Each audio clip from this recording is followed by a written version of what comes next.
Hey everyone, welcome back to my weekly series 7 on Sunday right here on Beyond ARTV. My name is John and today I'm going to be telling you about 7 songs that I actually love by bands that I can't stand. What an interesting topic, and it's been viewer suggested for a long time now, ever since I did like the opposite of this video. So if you enjoy the video today, please drop a like on it. Keep in mind that these are obviously all just my choices today, and the whole idea of this is the fact that maybe I don't hate these bands that I'm talking about. Some of them I really dislike, but it's really hard for me to say that I hate a band, just everything that they do and everything that they stand for, because there's normally some redeeming qualities, so that's why I'm leaving it at can't stand, and the songs that I love, quote unquote, are ones that I love from that artist, not all-time favorites or anything like that. So with that being said, no beating around the bush, let's get straight into this.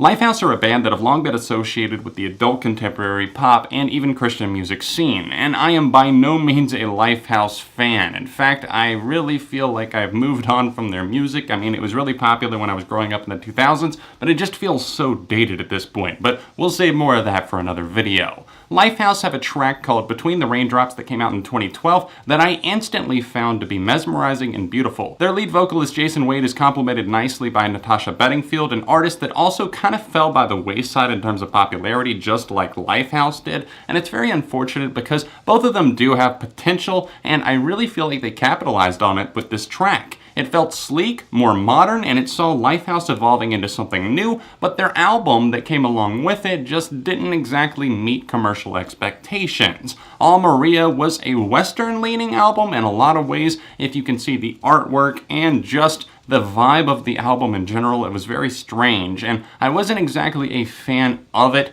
but this track in particular has proved itself time and time again for the past 5 years to be a staple that I continue to come back to in the modern and contemporary pop world. It's a track that has a slow building drum rhythm to it and a nice aura that reminds you of just kind of like the sun coming out after a rainy time in your life, or a rainy day, I suppose. It's a track that is very uplifting, and I think that Jason Wade really sounds nice on this track. In fact, better than he has in the majority of Lifehouse's popular songs. And while this track barely charted on the Hot 100, it still was a Hot 100 hit, and I wished better for the band because they seem like likable people. It's just that their music is painfully average a lot of the time.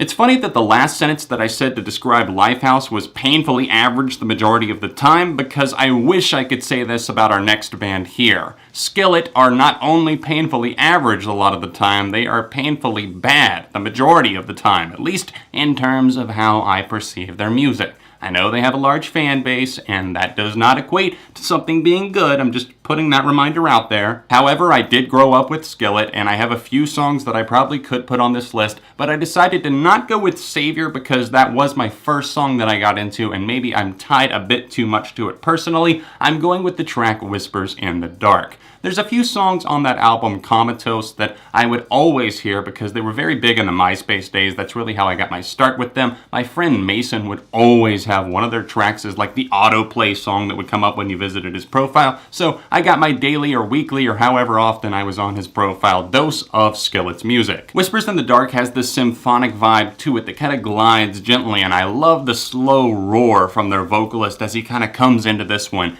And it is much more striking and bold than the majority of the music that I've heard from Skillet. And trust me, I've heard the majority of their music. The yelling on the chorus, the "No, you'll never be alone," it actually feels kind of anthemic in the right way. And they've taken so many steps like from songs like this to making like every track just forcibly feeling like it's trying to tell you something or trying to have this big, really important message to it. This is when they got it right, and the albums that followed kind of strayed further and further from grace. This is so hard, this is so hard.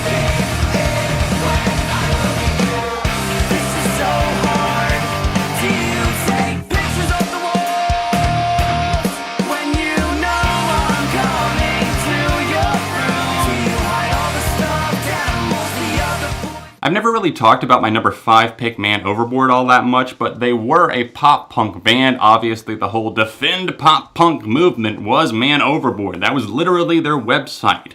They were signed to Run for Cover Records originally, and that's the album that had this track Montrose on it that I'm talking about to you today. They signed to Rise Records after that, and I feel like they just got so generic. I mean, the sounds were so washed out and reminiscent maybe of Blink-182. Obviously, that's where they got the band name from Blink's amazing track Man Overboard, and other contemporaries like Saves the Day, and even like emo bands like The Promise Ring. But they never really found their own sound, in my opinion. But their debut album, it was okay. It really wasn't that bad. And Montrose kind of got the gang vocal thing on point. I like this song, and I'm not usually a huge fan of that when pop-punk bands do that, but here they have a nice vibe. It really does feel kind of homey, down to earth, kind of rough around the edges, and the music video that goes along with it is the perfect representation of a small-town band that was maybe starting to take off. I thought the visuals were great. Not that that has anything to do with the quality of the music, but still, hey, if you're bored and you want to get on YouTube, look it up. Montrose, I'm assuming, is about Montrose, New Jersey, considering the band is from New Jersey. The song has a great guitar solo on it that just kind of really caps off the entire song.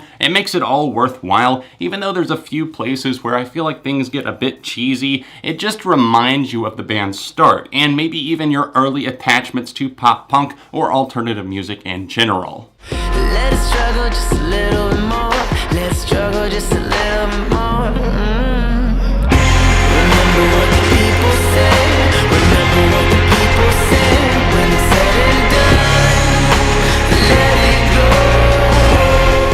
As more and more years have gone by, I guess it's been about 5 at this point since I first heard the Neighborhood's music, I've realized that I don't feel like they can be redeemed, at least for me, not if they continue on with the way that they're doing things now. Now, that being said, I liked a good handful of songs on their debut album, I Love You, and it was just the follow-ups and the way that they went about it with like the mixtape, which was god-awful, and then Wiped Out, which I really struggled to find that much value in, and even their recent self-titled Effort, which was just a mixed bag at best. I felt like I Love You hit this stride of kind of dark pop that was trying, but not trying too hard. It was putting itself out there as being something that was a bit alternative, a bit mainstream, but it was a good collusion and mixture of the two. Sweater Weather was a great song that I'm glad blew up for them. But then you've got a track that I put on my list today called Let It Go. This one has a nice kind of sludgy riff that starts things off. It's like a lot of effects are placed on it, and there's an aura and a reverb, and then those just washed out drum tones that are really coming through. You can almost hear it strike, and then it, like if there was nothing else, it would just echo into oblivion, and that's kind of a cool feeling. Things expand a bit more once we get to the chorus of the track, and the synths kind of unfold and everything like that, and you get a nice dark guitar line that really just comes through, and it's almost like somebody's hitting a gong in the background, or else a clock is striking or something like that, and it gives you a feeling of urgency, and you're not exactly sure what's going on. Is there a crime being committed and we're fleeing somewhere? You're not exactly sure, but Jesse Rutherford really lures you in with his voice on this one, and I have to commend it. I remember the day when you left for Santa Monica. You left me to remain with all your excuses for everything.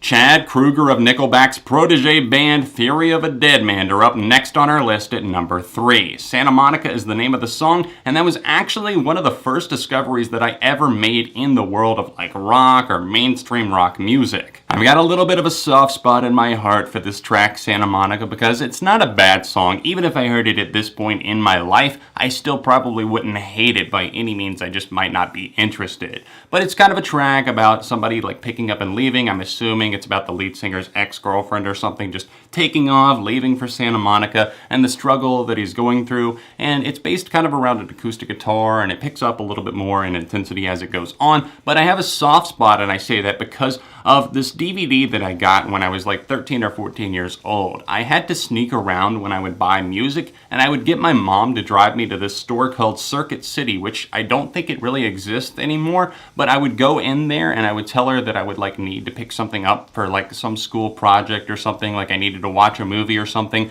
and I would just buy some really like cheap film or something, when in reality I was going in there to buy music that I would see like in the ads in the paper for new albums that I wanted and that sort of thing. And when I purchased the new Blue October album, which was foiled, it came with a DVD at Circuit City called Rock This Out, and the track Santa Monica was on there. So yeah, that explains it. I know that was long-winded, but that's my explanation for why I like Santa Monica still. You can't fight the friction, so easy. You can't take the pressure, so easy.